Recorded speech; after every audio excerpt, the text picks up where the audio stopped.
Hello guys, nagluluto tayo ng sari-saring gulay. Igigisa nilagyan natin ng bagoong alamang at sa bagoong isda.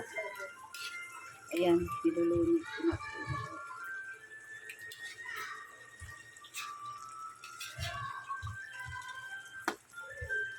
Ayan.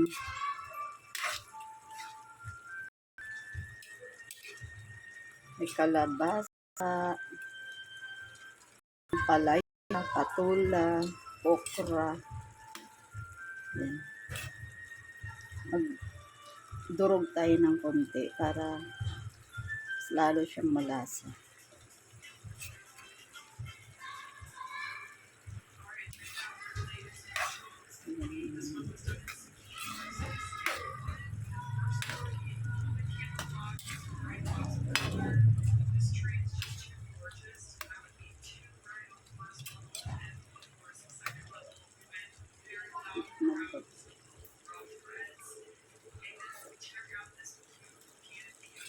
Yummy.